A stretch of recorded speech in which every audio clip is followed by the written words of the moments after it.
Give you more time. Good morning, everybody out there. My name is Tricia Tate, and I'm CEO of FinCorp. Welcome to Dancing with Numbers in Real Life. And today we have Gina Schaefer. She's an exited CEO and founder, and we're going to get into her wonderful story in a few minutes. Dancing with Numbers in Real Life is the result of my book, Dancing with Numbers: Grow a Financially Healthy Business and Choreograph the Life That You Want. As I was writing the book, I interviewed about 20 business owners who shared their stories of how they went from being a non-numbers person to growing a multi-million dollar business, and in some cases exited their businesses. And I thought those conversations were so interesting. So I wanted to bring it to the audience and normalize these conversations around money and numbers, and how founders deal with the financial side of their business. So today, a little twist. Normally, I put business owners who are currently in their business, but I thought it was so interesting to speak to an exited founder and talk about the ways that she exited. There are so many different ways to do so. So I want to introduce Gina. Thank you for coming on today's Dancing with Numbers in Real Life. Thank you for having me. So I want to dive right into it. So tell us about your business and the evolution of your business. I love this story. I heard it at the Enterprising Women Conference. So give it to us. Sure. So I live in Washington, D.C. I moved here from Ohio in 1993, I guess. And in 1997, I moved to a community called Logan Circle, which was a neighborhood in Washington that was unfortunately really devastated by the riots when Martin Luther King was assassinated. And I always tell that part of the story because we're going to get, I think, to my exit later. And there's a very full circle moment for me that makes that more real or more impactful. And so I moved to that neighborhood. I was working in the tech industry and I got laid off for the third time. I was a total tech reject. I'd always wanted to own my own business. I never knew what I wanted to do. And the community, I had gotten very involved in the community association, which, as you can imagine, this at this point was working really hard to help bring this neighborhood back to life, attract new businesses, increase the number of residents living there, work on renovating the houses that had been boarded up. And I moved there and everybody wished that we had a hardware store. And so just to sort of make that story shorter, when I got laid off for the third time, I drove home. I had a terrible commute. I drove home and I said, I'm never going to drive anymore. And I'm going to open a hardware store. Like, it was super logical. And I did. Go for it. Why not? And so when you opened the store, right, you started with one chain. Tell us the name of the store, the chain, and how it grew, how you evolved Yes. it. So there are no hardware franchises in the United States, and a lot of people don't understand how that works. And so if you want to open a hardware Mm. store, you either join a cooperative, a national purchasing cooperative, or you buy from a wholesaler, or maybe you do some combination of the two. And so I opened my first store ground up by joining the Ace Hardware Cooperative and then grew the business from there. We have 14 locations now, and they are all proud members of Ace Hardware. I love that. Yeah. And then, yes, when we talk about how you exited, I want you to talk about your decision on your employees, because that was a significant part, leveraging the power of legacy and community Community. to grow your business. So let's dive into numbers a little bit. So you have this wonderful keynote on your speaker page, and in it you say we keep score with numbers. So, what are the 3 to 5 financial or non-financial metrics that you tracked to measure business performance in your type of business, which was hardware supplies? Yeah, so we came up with five. We call them our big five. And the big Oh, five were really born probably around 2014. The beginning of the birth of what we really solidified as the big five happened because I almost bankrupted the business. And mm, so we had to figure out, you've heard me joke about this, Tricia. I'm not a CEO that maths, and that's not a funny thing to say. Like, if you're going to run a big business, and we've grown to be a $55 million enterprise, it's not chump change. It's not small. There's a lot of moving parts.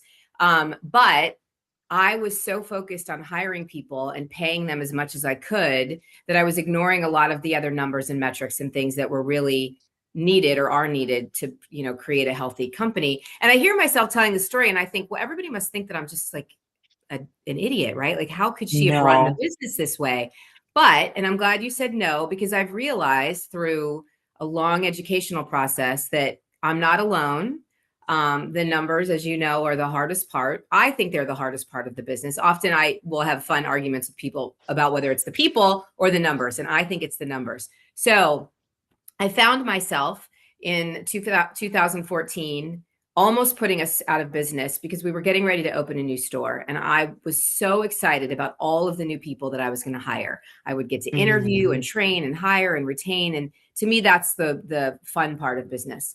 And my husband is our CFO and he's brilliant. And we realized in this moment that he wasn't telling me what was happening because he didn't want to upset me. And I wasn't asking because I didn't know what to ask, which is a terrible combination. So if you think Yes. about business, we talked about this in a keynote recently. Businesses are siloed in a lot of ways, or leadership is. You have the number side, the facts, the data, and then you have the emotional side, the people, the heart, the guts. And until you figure out how to bridge those two silos, the business isn't working. It's not healthy. And That's right. so Mark and I realized in that moment that he wasn't talking about how bad things were. He was just going to try and keep up or fix. And I wasn't asking because I didn't know what to ask. And everything came to a head when we were opening this specific location. And we decided that night that we were going to have to create some key financial metrics that we really used to gauge the health. 70% of our costs, 70% of our expenses come from cost of goods and payroll. Got it. Which is a huge number. So 70% of everything we needed to focus on were in those two buckets. Yet there are all these other things, whether you think they're fun or challenging or annoying or whatever, that you can think about when you're running a business. What is X cost, or how can I affect this, or what money should we put into marketing, when I really needed to focus on payroll, managing it, hiring, managing it, and not necessarily not hiring people and not paying them a lot, but figuring out what metrics we had to manage in order to make sure I could do that. And So what were the big five? yeah, so I'm just to put a pin in that, excited. it was sales per payroll hour. So if we were selling So enough, it would tell us how many people we could hire and how much we could pay them, which is logical now that we track it, but we weren't tracking it in a professional way prior to that. I had always advocated for higher minimum wages. We were always paying health benefits. We had a yep, profit sharing. We wanted to be a really good employer, particularly in the retail space, because retail is not known, especially now, for being a yep, professional place to work. So yep. sales per payroll hour. Scan rate has to do with how many customers come into the store and are using our rewards card, our ACE Rewards membership card. And that was important because when we launched the program, there was a $12 delta between people who were using the card and people who didn't. And I wanted that $12. So if you came into my store and you had the card, you were spending $12 more than the person who didn't. And so the more we advocated, or the more we promoted having an ACE Rewards membership, the smaller that delta got and the higher sales went. So Right. you could see how that would just help the top line, bottom line, all of the lines. Right. Inventory accuracy, running a What does retail that mean? business. Yeah, What well, is it's making inventory sure that accuracy as a number? it means that what you have on the shelf is what the system shows you have on the shelf. So that if you have 5 hammers, the system says you have 5 hammers. And that matters. It matters even more now that we're online, because if you want to buy one of those hammers and you look online and it says we have That's it, right. you come into the store, we don't. 1, we've made you really mad. 2, we've lost a sale. 3, we've got more work to do because we have to figure out how to make our inventory accurate. And going back to that 70% being payroll and cost of goods, the Yep. cost of goods and your inventory accuracy also have a marriage. And That's so, right. That's right. yeah, so we started working on that. Interestingly enough, a lot of research has shown that you can be a solid B student in your inventory accuracy, meaning our goal is 80% accuracy, which doesn't seem like, it seems like it's 80% not go. high enough. But the more time you That spend on makes making sense. it higher, the more you're neglecting other things. So that's the kind Got of it. research that we So we what we have believe. scan rate, inventory accuracy, Yep. sales per hour, Sales per payroll hour. Yep. Gotten Employee there. satisfaction Yep. and customer satisfaction. And how did you rank that? Was there like So a scale of 1 to 10? yeah, the customer satisfaction is actually a scale in 1 to 5, and it's a survey they can take through their receipt when they leave the store. Hmm. That doesn't necessarily directly relate to the health of the business, but it gives us a lot of data points to help with. If we're getting ones and twos and threes, we probably have some work to do. And if those customers leave their contact information, we can have actual conversations about what went wrong.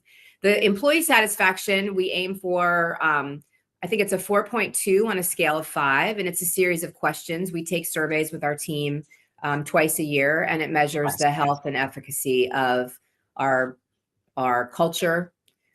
Each Mhm. manager, I can't be in 14 places at once, and so if a Yeah. store is ranked lower than that 4.2, we might have more conversations with that manager or work more with that team. So those are the So 5. beautiful. Okay, so I want to unpack a bunch of things that you said. And first, I'm going to go to my book Okay. because I had a hypothesis before I wrote this book, and I was focused on small business owners, but particularly women owners, right? And I was researching.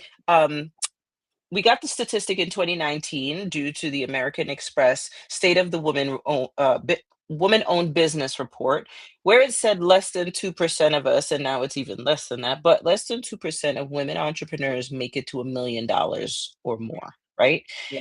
And you were at 55 million, which you said is not really big. So it sounded, even when you were saying it, like you were discounting it. But you are in that percentage, right? Yes. That is a significant thing. And I want to congratulate you and honor that you and your husband grew that business to Thank you. 55 million. That is no small feat, and particularly for the statistics, right? So my hypothesis was that women business owners, that number, experience constrained performance, and I talk about it in the book, um, due to lack, well, partly due to lack of comfort with numbers and financial empowerment around numbers. And you Yes. shared that even growing a $55 million business, maybe you were in your first store, moving to your second store. I don't know what number store where you almost went bankrupt, but you and husband were not communicating. And so, like, immediately, and I'm not a therapist or psychologist, I'm like, what was his psychology around money that he was scared to tell you? And what was your psychology around money that you didn't think to ask? It's not even Yeah. it's not even like I don't know, because even a curious person is gonna be like, what do we do in sales, right? So that whatever both of your individual psychologies around money made it such that you all did not communicate, and you said you almost went bankrupt. And I just want really quickly to dive into, why do you feel you almost went bankrupt? Was it a cash flow thing? Were you not making payroll? Like, what was the indicator for you? It was cash flow. Okay, I think we were at 7 or 8 stores at that point with super high occupancy costs. And then, like I said, 70% of our expenses coming from cost of goods and payroll. And we weren't managing, well, me specifically, because I wanted to hire so many people, I wasn't really managing payroll appropriately. got it. Yeah. So I want to bring a couple points up here. So your husband was your CFO. I feel like one of the most important responsibilities of a CFO is to help the CEO take off rose-colored glasses, Yeah. because you're focused on growth. You're envisioning the next store. You're not looking at the numbers on a regular basis, and part of a CFO's role is to make you look, even if it's hard to look at it, Right. right? And so, I would love to know who else was on your money team that helped you understand. I know you and your husband came to like a pivotal moment, and you're like, we got to crack these things. We got to be on top of these things. But who else was either on your money team or surrounded you in your life that helped improve your awareness and your confidence around money? Well, I would say so. Thank you for the $55 million shout out. Actually, I had never, we're always an open book. We talk about all the numbers, but I had never published that number until one day I did. And people came out of the woodwork to say how amazing it was. And then I was like, oh, wow, we really have built something It's that's unique. huge. But to answer your question, we started banking with National Cooperative Bank in 2005. And one of the biggest blessings for us is that we found a banking partner who understands cooperatives and they understand small local businesses. And they were incredible. They funded every new store. So I should go back to almost making us bankrupt is the story that we tell. We would have had to run the numbers out probably for another year for that truly to happen. We had to get a Mm-hmm. loan. We opened or bought one store a year for 10 years in a particular span when we like from Wow. 2005 to 2015, and NCB funded all of them. They were not going to fund them unless we were cash flowing at an appropriate level. They were Right. very conservative with that in that regard. So they were a very good partner to us. So I don't know if that answers your So question. yeah, no, no, no, that was great because I was on a panel at South by Southwest and somebody said you got to have your bail list. And I added an H to it, but bail is you gotta have a good banker, you gotta have a good Mm, I'm adding H. So bail is BAIL, clearly. So yep. BHAIL, a good banker, a good HR person for people issues, right? A good Yep. accountant, and I'm gonna roll into that accountant like CFO, so a good financial team. I is insurance, and then L is lawyer. So you gotta have your build team, especially when you're preparing for, exit, but when you're growing your business. So you Yes. had a great banking partner, and they weren't just great because they were funding you money, but what else made them great as a partner? Well, I mean, so they were local. National Cooperative Okay. Bank is a federally chartered bank, but to us, they're very local and they are here in DC. And so we could actually have conversations with somebody.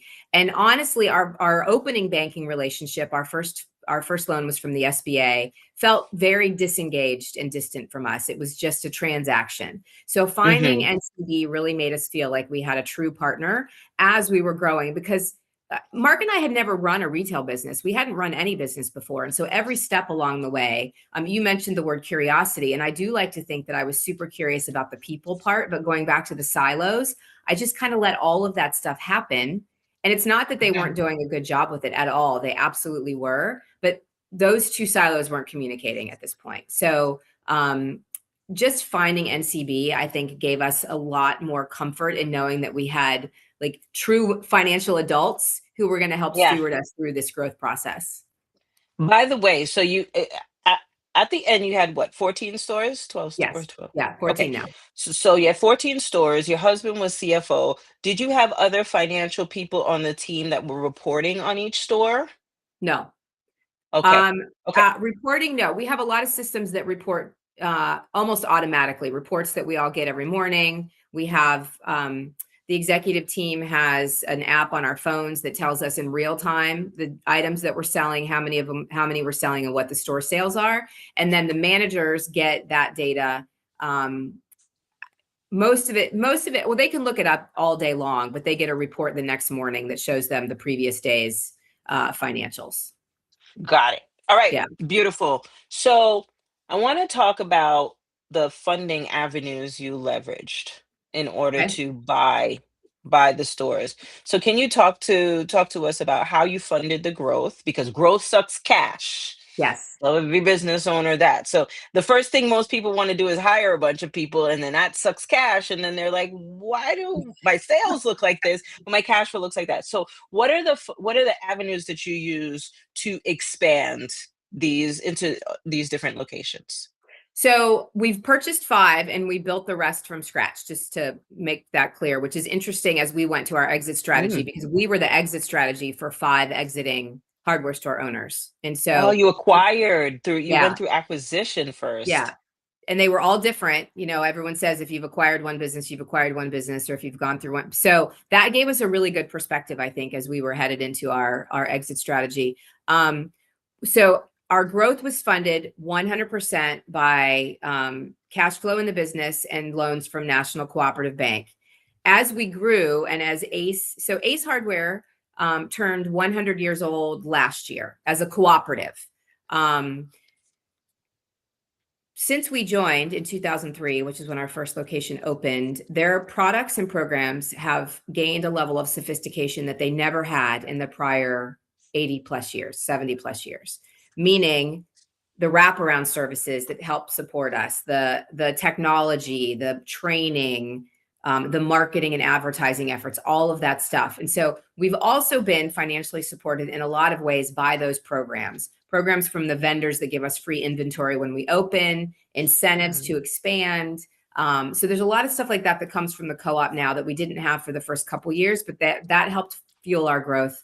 You know, if we didn't need $300,000, for example, in opening money to buy inventory, because we were getting it from the vendors through the co-op as a startup inventory bucket, that was $300,000 we didn't have to borrow.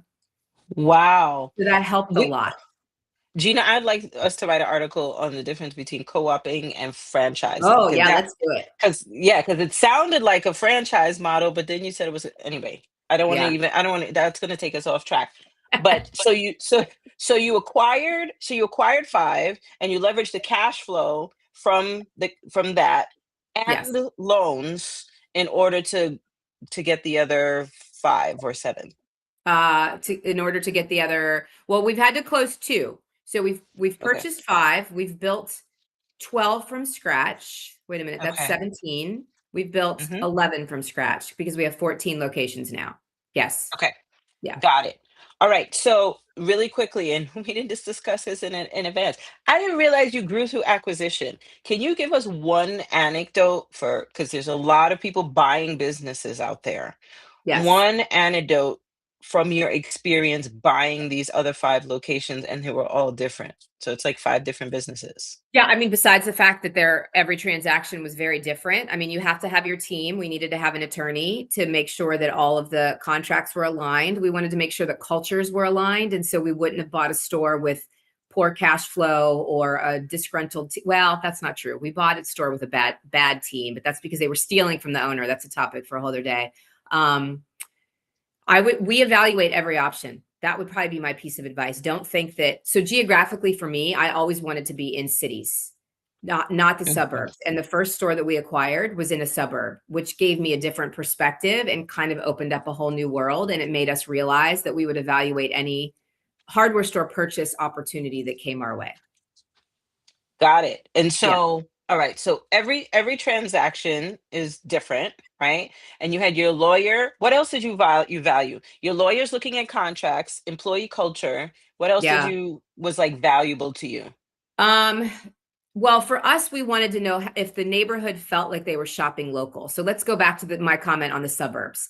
The numbers of in hardware stores financially, historically in suburbs, the sales per square foot, for example, has been lower than in urban areas. The stores are bigger. The occupancy costs might be different because there are big parking lots. You're in strip malls with different kind of pricing valuations, and customers have more options. They're going to get in their car and they're going to drive to a big box. That's just data shows that. That's not my judgment.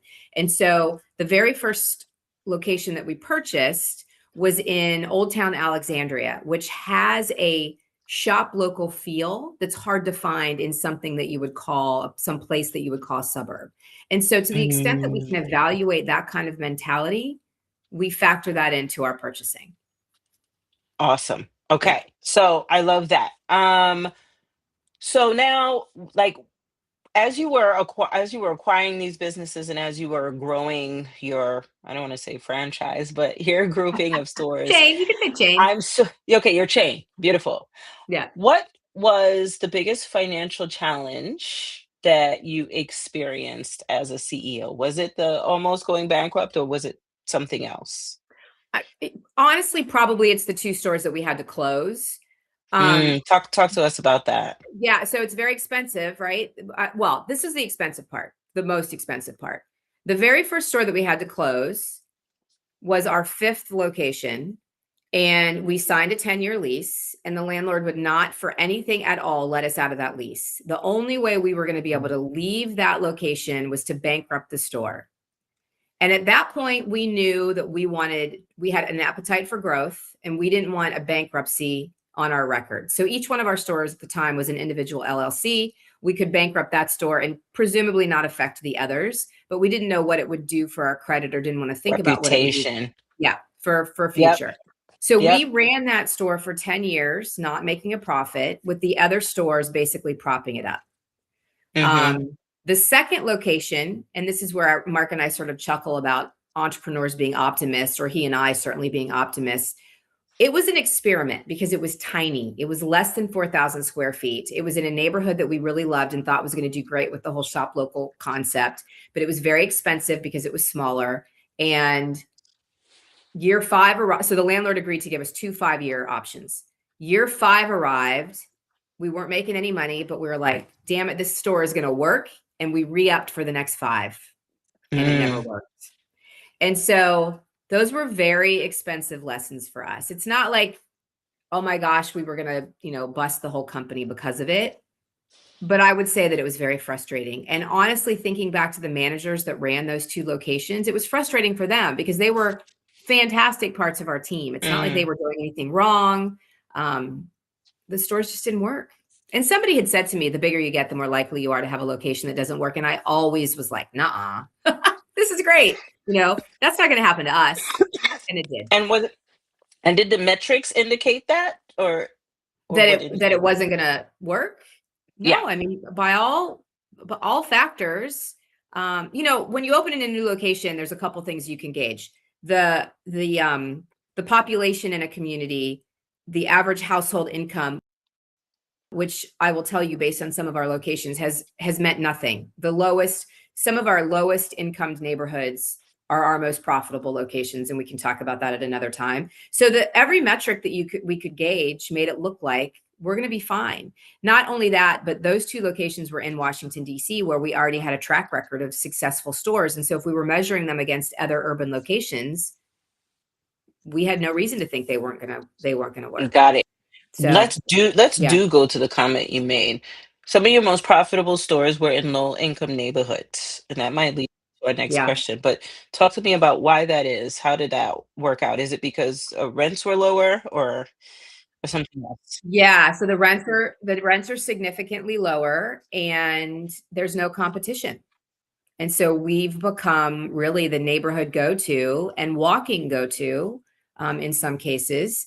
And because the occupancy costs are at such a comfortable level for us, everything else just really works well. So Yeah.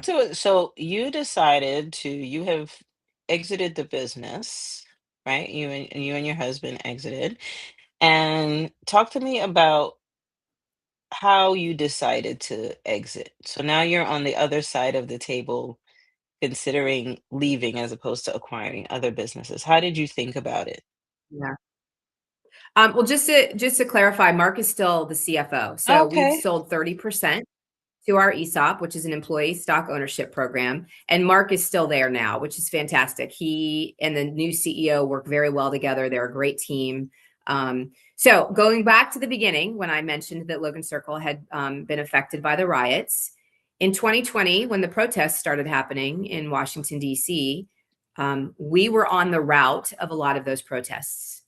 And we had always felt like, as a small business, there was more we could be doing, or was there more we could be doing to really help make an impact on a lot of the things that the protesters were asking for in this country: generational wealth building, gender equity, racial equity, things that I think we honestly had built into the culture of our business, but we hadn't necessarily thought about how we could make a bigger impact within those buckets. So after marching one day with the protesters and our customers and our team, we decided that the best thing that we could do was to sell the business to the team through an ESOP so that it stayed community-based. It stayed in the hands of the people who had helped build it. And then we went on this educational journey to figure out, like, what does an ESOP mean? How does it work? What does it mean for us? What does it mean for the team? And the next thing I knew, we were signing documents to sell 30% to the ESOP. So it was Now, great. what were the pros and cons of an ESOP that you considered? Because it could be a complicated vehicle. It's also known as an expensive transaction, and you should be at a certain level in order for it to make sense. So just give us a little bit of education around ESOPs and then the pros and cons you considered. Okay. So an ESOP works like a qualified retirement plan. So if you understand how a 401k works, you pretty much can understand how an ESOP works. You create a trust. So remember, I said we were all individual LLCs, and so we rolled them all Mm, up initially to a C corp. It'll eventually be an S. We rolled everything up into one company. Um, and we formed a trust that buys the business on behalf of the employees. So myth number one in ESOPs is that the employees have to put money in. There's $0 that transact between the business and the employees. If you are an employee at our company for 1 year and 1,000 hours, you automatically become an owner. You're basically gifted shares in proportion to your salary that go into the trust and are held for you. You cannot be an owner of an ESOP if you retire, quit, or are fired. You have to get bought out. And mhm. so we can buy you out over a 5-year period as part of our covenants. But once you leave, you're not an owner in the ESOP. The second myth really is that it's expensive or timely. And I'm only saying that's a myth because people forget when they make that comment that it's expensive and can take a while to do any kind of sales Yep. transaction. If you're going to sell to M&A, sell to PE, if you're going to sell to a private buyer, if you're going to transfer ownership of your company to your children, you're going to have an attorney, you're going to have an accountant, you're going to have tax prep, you're going to have all of those things that take time and money. Forming an ESOP is no different than that. There are considerations, two considerations. One, it is regulated by the Department of Labor because of some nefarious things that happened in the Mm. past. And so you do have to go through another level of process that you probably don't have in any of those other sales. And it does make sense to be at a certain size before you form an actual ESOP. If you want to do an employee ownership model and you're not at a certain size, you could still sell it. If I ran a business that you worked in, you could still buy the business for me. That is essentially employee owned. Money does transact between you and me, but it's a very different model than Do an you know ESOP. what that size is? Is it a revenue number or employee number? Well, unfortunately, right now, I think there's a little bit of disagreement of what size should be. I mean, I've been told $5 million in revenue and at least 30 Right. employees. Um, but I was at the National Center for Employee Ownership conference last week, and there were a couple people who had a couple different numbers, not way out of whack with that, but I think it depends, honestly. Right. So, you were at the NCEO X conference, and I'm sure a multiplicity of things were shared. But also, when you're doing an ESOP, there's also some maintenance that has to happen, some administrative maintenance that you have to continue to pay for, right? What is that about? Yes. Yeah. So as an ESOP, you have to have a trustee as part of your team, and there's an ongoing fee to pay that trustee. And I like to think of the trustee as my co-owner's person. He or she is responsible for making sure that everything that the company is doing is in the best interest of the ESOP. So I still have majority ownership of the company. So I still have a lot of leverage, but if I started somehow depleting the coffers or taking a bigger salary or making these crazy decisions that wouldn't be in the best interest of the ESOP, there is somebody there who's watching that. And then once a year, you have to have evaluation. So you think about stock on the regular stock market, it fluctuates daily, right? ESOPs are valued once a year, and that dictates the value of the stock for the entire next year.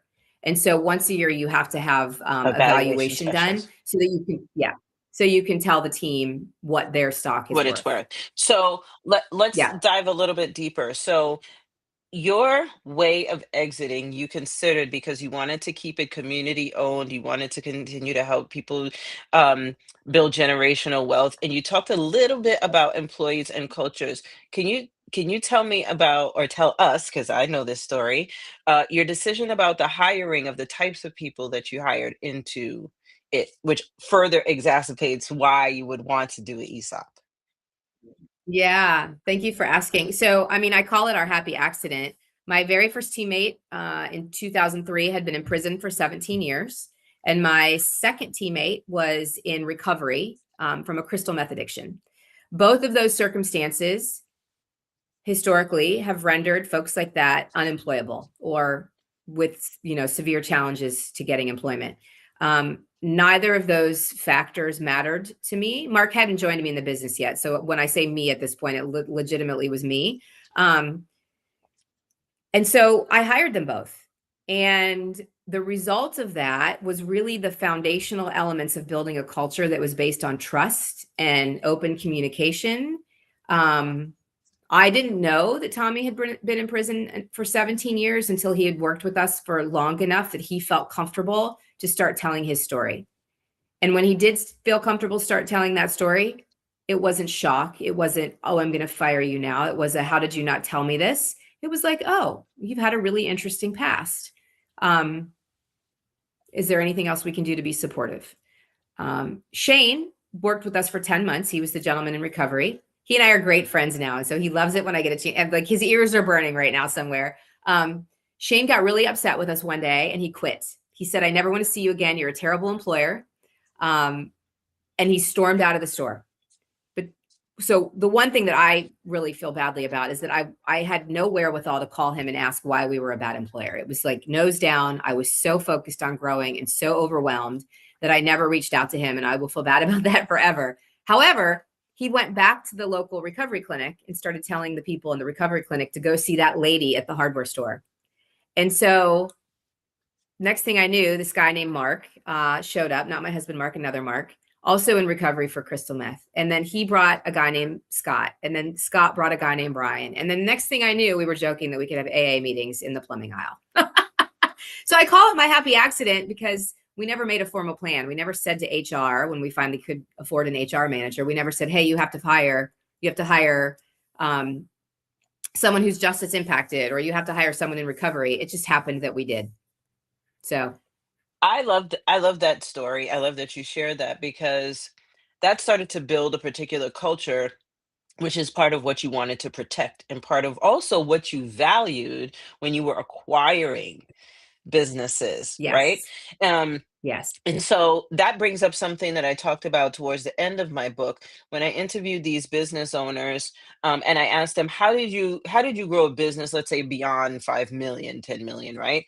Um, they shared things like non-financial things like community, or like the proximity, the C-suite that you had around you, or following your why, or purpose driven. It was something else that was not considered a tangible asset or Yep. something financial, and you shared that it was the power of community, and then your interest in giving back to community in this way, especially in this special place, um, is why you decided to exit leveraging the vehicle that is ESOP. And so I wanted to share all of that because there are different ways and pathways to exit your business. At this point, you haven't necessarily sold it, but have you ever considered a thought about selling all of it? And why would you, when would you consider that, or why wouldn't you consider that? Yeah. So our expectation is that we will have a 100% employee owned ESOP in the next 5 years. And the reason that it takes some time, you asked me what the risks were, I think, and I don't think I fully answered that question. There is a risk that I will not get the rest of my earned buyout. If the business were to Mm. fail, if something would happen in the market that really affected hardware stores, which is why community is so important, because we need community to keep spending their dollars with us. But we consider, Mark and I don't have children, so we couldn't, there wasn't a generational thing that could happen, event that could happen. But we had PE calling us all the time, so we could have sold probably So to a PE private equity company. We had company. larger hardware. Yep, private equity company. We had larger hardware chains that were reaching out to us that we could have sold to. We could have probably rounded up a group of our managers or maybe other local investors who were interested. And so we went through the route of evaluating pros and cons of all of these options. I think really knowing in our hearts that once we figured out how an ESOP worked, that was going to be our route. But we want the company to still grow. We opened a new location a month and a half ago. We have another new location that we're opening in, and I get to still say we because I'm head cheerleader. Majority Mhm. owner and head cheerleader, I should say. We have another location opening up probably by November. And so we don't want to sell the whole thing right away and destabilize the growth that we think the business can and should still have. And so it'll be a longer, slow process, which is not that uncommon when you form an ESOP. You're interested in still growing the business, and that's why you've Yes. kept it and haven't really sold it. Who has been on your exit team that's helping you evaluate all of these options and opportunities? Well, I would think just from a pure like looking at the various options, it was really just Mark and I anecdotally talking to other exited founders, reading stuff, reading case studies, and again, once we decided on an ESOP, we started ignoring all of the other options.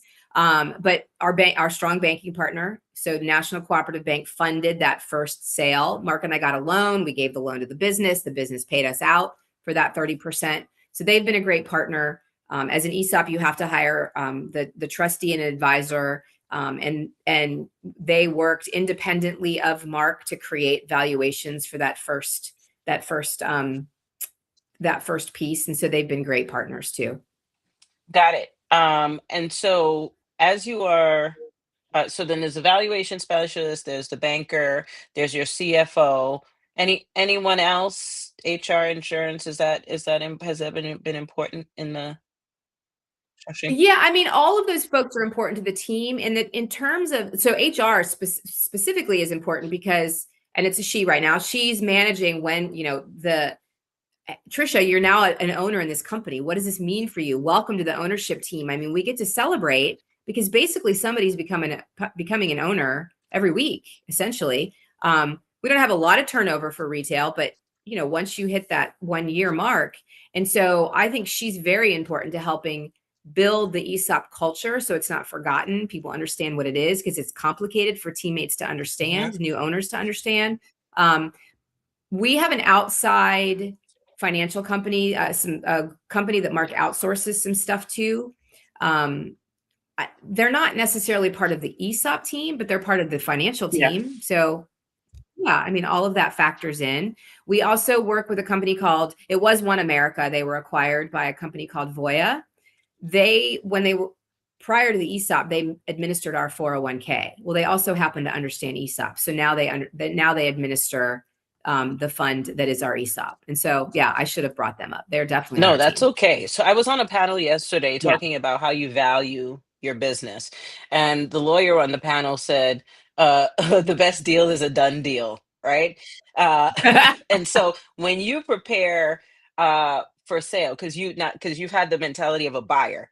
So whenever you Yeah. prepare for sale within the next 5 years, um, your goal is going to be to defend whatever price you come up with, right? Right. And so, how would you, as a seller, value your business? So when we did the initial Mhm. valuation, which was in 2021, we determined that it would be a multiple of EBITDA. And that was going to be the same valuation we used for the rest of the Got it. transaction. So let's just say, and honestly, I don't remember what the That's all right. exact number was, but let's say it was 5 times EBITDA.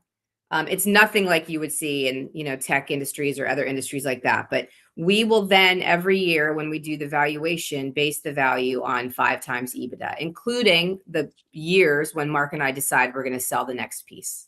Got it. All right. So we Yeah. talked about different ways to think about your business. The lowest value that you would give to a business is the book value that's reflected on your balance sheet. And I shared that a balance sheet basically shows all the assets, all that you own, right? The value of all that you own, all that you owe, the liabilities, And if you took all that you own, paid off all that you owe, then there's this net asset value, and that is called the book value of a business. So that's the lowest price you would ever accept in a business. This is just for the audience's knowledge.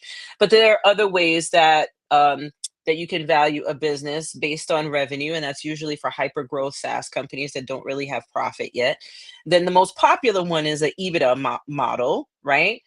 But then you can also, because a business is a sum of the parts, you can also value the different assets within it in case Yep. you're just selling the assets. And so it's interesting. You said the word EBITDA, but I would also venture to say, in hearing you speak, one of your most valuable assets are your people and your culture.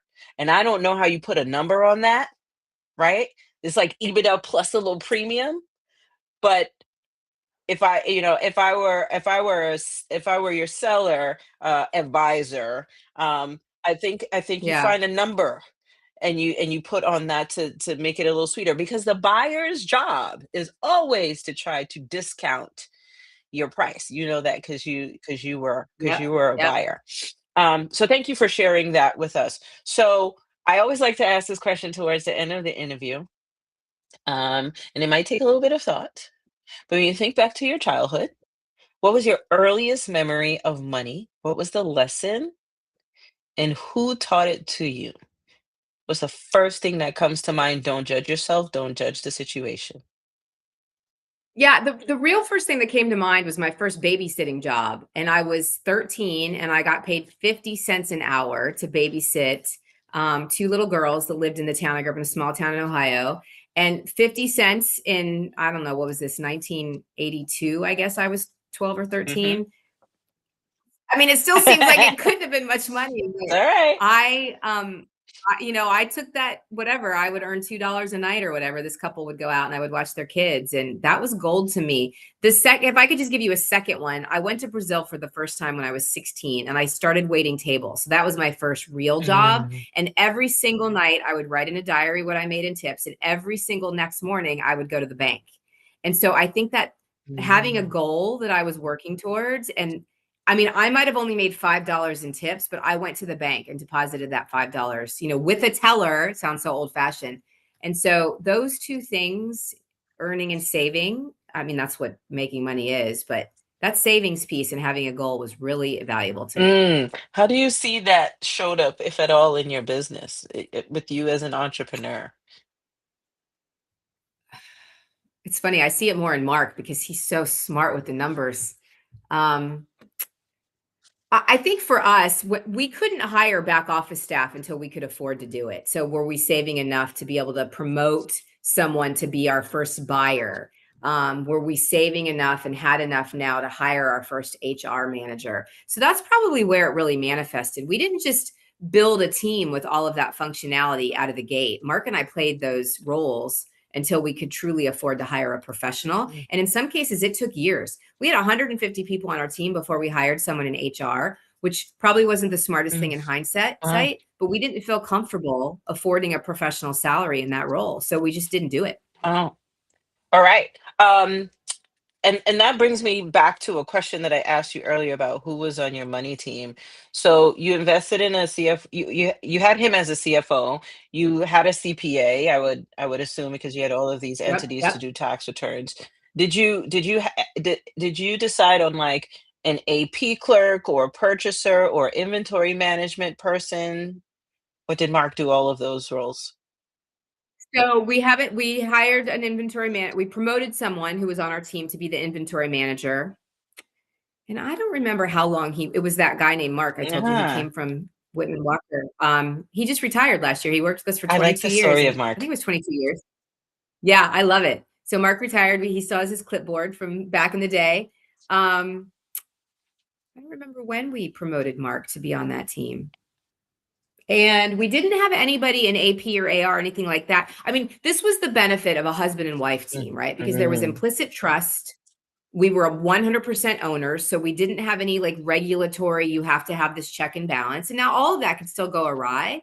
But we really are a good team when it comes to that. So as we grow and we're no longer majority owners, we absolutely will have to have those positions in place. And so that'll change those dynamics. We also have, we grew a pretty substantial B2B business at this point. So we do have we have a staff member part-time who works on the floor as a clerk, but she also does some of the administrative work behind the scenes with our B2B accounts. Got it. So, Okay, beautiful. yeah. So, so thank you for this conversation.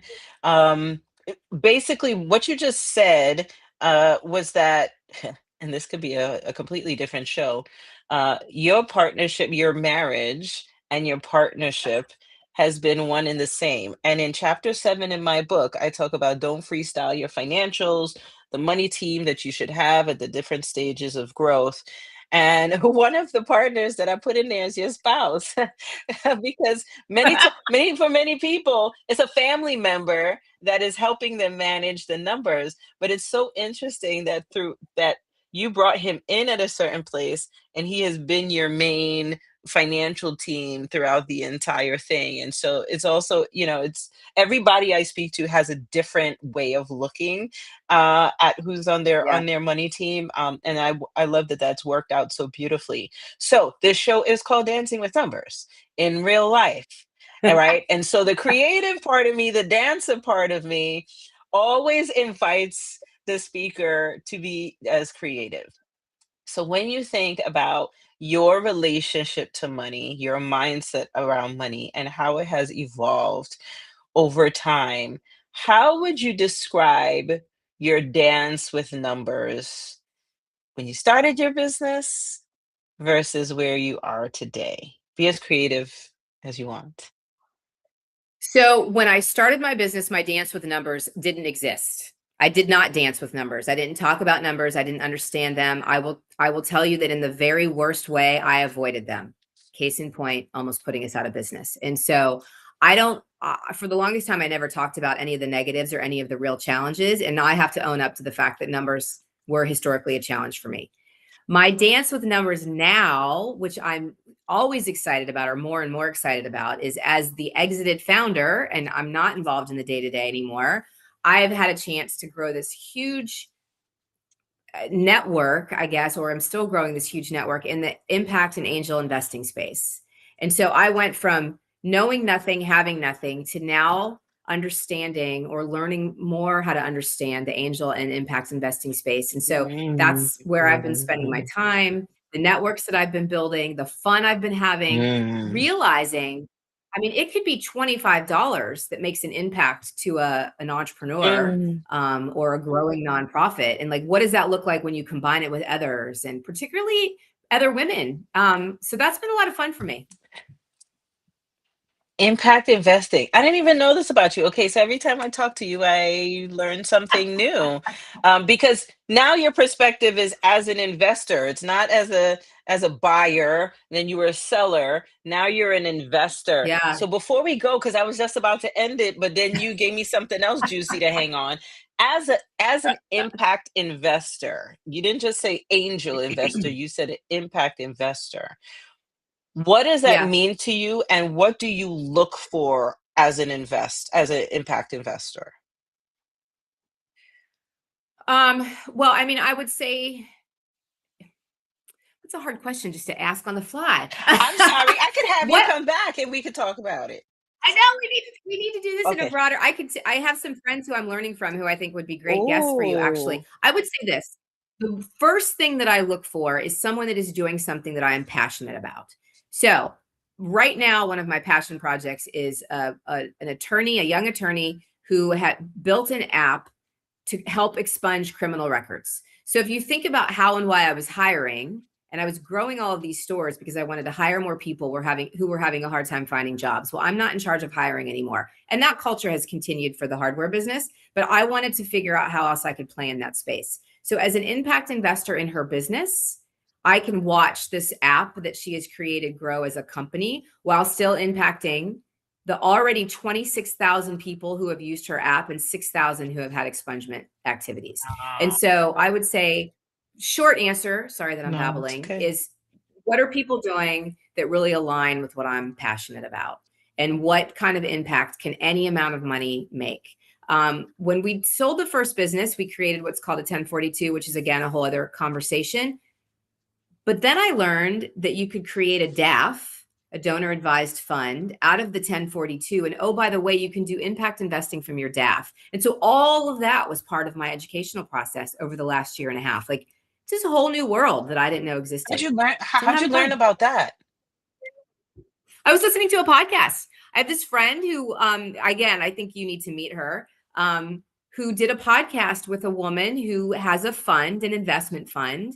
And as part of the fund, she created a way for people to use their DAF for investments. And I didn't know it existed. A lot of people didn't know it existed. And I immediately said, I've got money sitting in a DAF. Could I do this? And so I did. I need to find a community of impact investors I will help because you. I have a mission to transform the lives of 10,000 business owners by providing financial empowerment, financial advisory, which is how we, through our CFO services and resources. And this dancing with numbers in real life has been one of those ways that I want to normalize conversations around money so that it transforms people's lives. Because my hypothesis is when you have that comfort around money and a better money mindset, you're able to grow a business to peak performance, build a valuable asset that you can then exit as you've wonderfully done, Yes. or grow, step back, transition. The point is you have options. You have options and you Yes. can build generational wealth, right? I feel that one of the reasons that we are entrepreneurs is to build a legacy and to build generational wealth. At least that's what I'm in it for. And I feel like my Yes. purpose is to help business owners from the financial awareness standpoint. And so when I get to a place that I'm looking for investment, I think an impact investor would be really important to have that aligns with my purpose and Yes. I align with theirs. So thank you for Yes. sharing that. And I'm glad we spent like an extra minute on it. Um, Gina, this has been a powerful conversation, and I feel like we have some newsletters to write, and I feel like we have another show to do. Like, look out! You need a road show. I know. Look out, world! You got some stories. I think the other Mark has a book to write, and you should help him write that book. Uh, I know. I absolutely Yeah, should. you have a book to write, and please keep touting the value you're creating in your business. 55 million when you get to 100 million, because I would tell you I've been in business 10 years, but as a woman business owner, we don't see it often enough. Those who are in the less than 2%. And it's very important that you share because it's very encouraging and inspiring. So, thank you all the viewers who are here watching right now. And for those who are going to watch later, please do, if you have any questions afterwards, please drop them in the comments. Either I, Gina, are going to answer the questions. Also, let us know how you felt about the content that was here today. I'm going to continue to bring in inspiring stories from women business owners, primarily women business owners, and some male allies, if I find some great stories. And the goal, again, is to normalize conversations around money and find out how people built things and what financial metrics they use. How did they fund it, and what decisions did they make as they were exiting their business? Again, my name is Tricia Taitt, CEO of FinCore and author of Dancing with Numbers. It's out there on Amazon.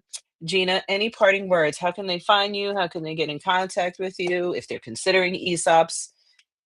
What are you doing Yeah, now? please. Any and all questions. I'm most easily found on LinkedIn. Okay. So I'm Gina Schaefer on LinkedIn. Um, I'm also on Instagram at Gina Schaefer DC, and I have a website which is ginaschaefer.com. If anyone's not sick of hearing my name yet, it's just easier that way.